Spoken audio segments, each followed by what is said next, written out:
What's up guys for today's videos?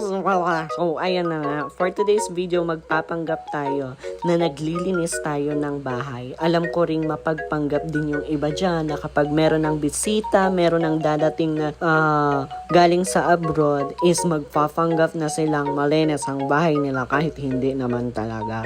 So ayan na nga, magpanggap na lang ako dyan, diba? Kasi sino ba naman ako?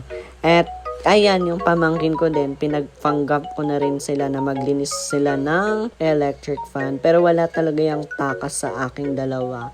Kasi wala. Gusto ko lang maglinis sila. Charis. Ganyan talaga, di ba? Pag tito, tinuturuan natin yung pamangkin natin na gumawa ng gawaing bahay. And eto naman yung bahay namin na sobrang gulo. Ang daming gamit.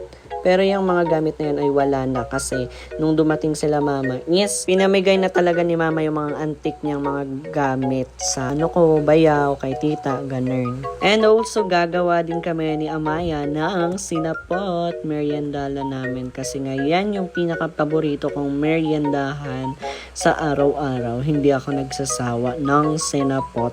Ganun. Sinapot boy kasi ako. Charis. Kayo rin ba? Ano bang paborito nyong merienda? Kasi gusto ko lang malaman. Comment down below. Kasi diba marites talaga.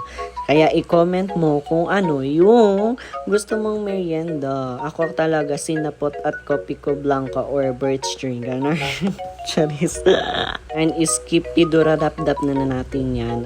Basta nakaluto na talaga ako na sinapot. Ay nalagay ko na talaga siya dyan sa And excited na akong kumain. Kaso nagbo-voice over lang naman ako. Nakain ko na talaga yan sa totoong buhay.